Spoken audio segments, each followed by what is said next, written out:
Yes, Adoin. So we've just had the most refreshing, the most fascinating conversation.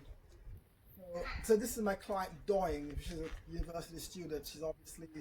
What are you studying? I'm doing politics and international relations with an elective in Amazing. So with, I love her take on her hair type. It's texture. He calls it um, um, so Doing. So give us another little synopsis on your experience with your hair and share more and Derek Clement effectively. Share Moist 9. Prior to using Derek's products, I think that my hair was still very coarse. I still didn't really know how to approach taking care of it. So for a lot of my the latter of my school life,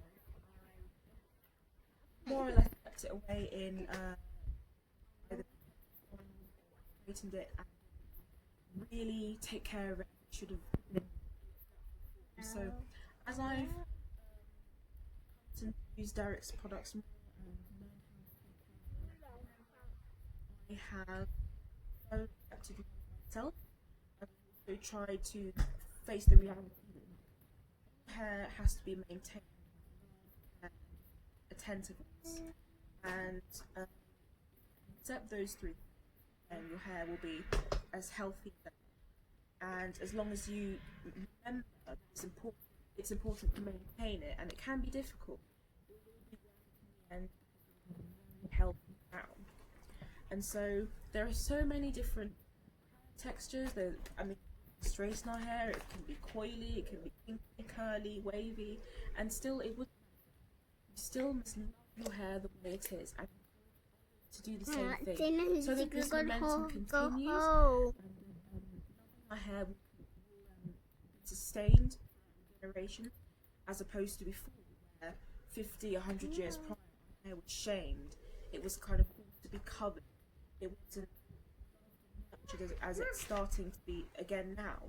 So I feel as though it's important for everybody to know that you know what hair and also how frequently used, you just feel a lot of satisfaction, vibration, and generally you can feel at ease and more eager to learn what to do with your hair, for example. And until you know those distinctions, I feel that there is still a journey to be had with taking care of your hair, and whether you're young, old, whether you're a man or woman, Afro hair is beautiful and should be accepted, and that conversation needs to continue. It will continue, and we must continue to inspire the younger generations to do the same thing. I like what Doyle said earlier on. She talks about Afro hair being, at one point in history, being forced to be worn with headscarves and head wraps.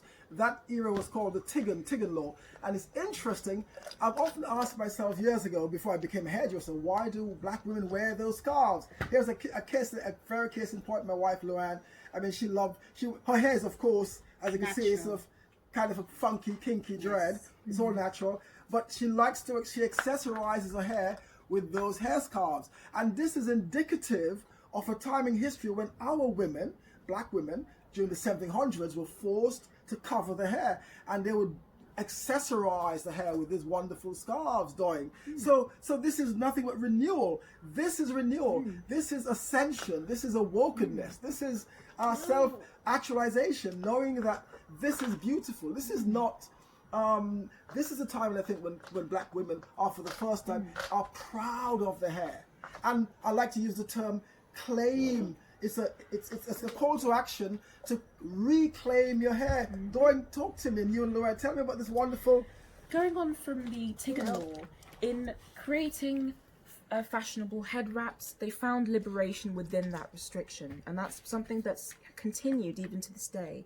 Even with relaxers, braids, protective styles, we've found a liberation in that. We've created it and we've turned it into our own subculture.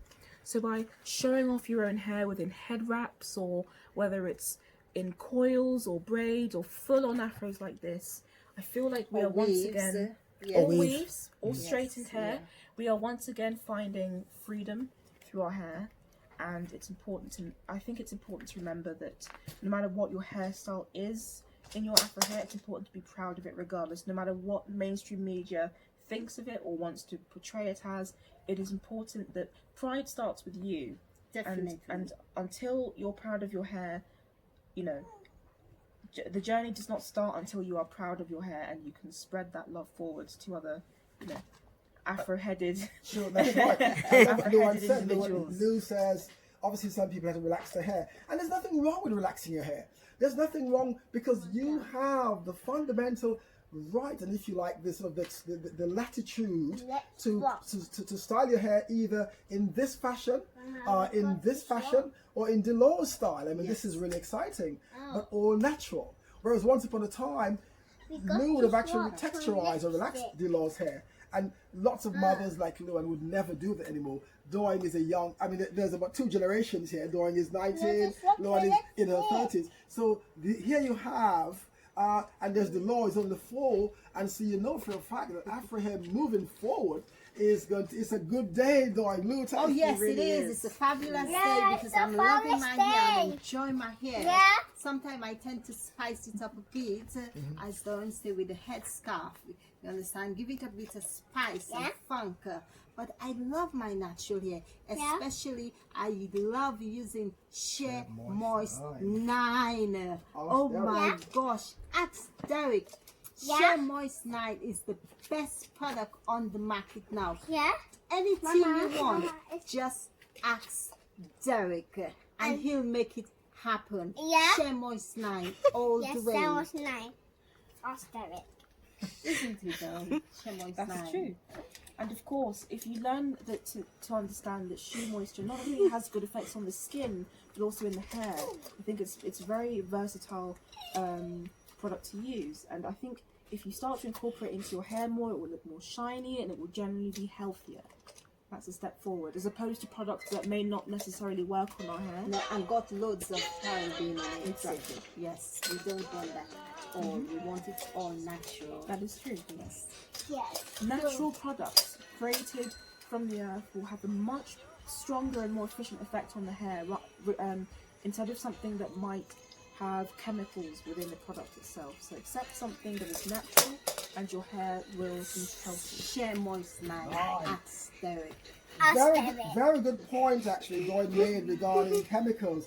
So in the Shea Moist 9 range, we do not use anything but plant-based ingredients, okay?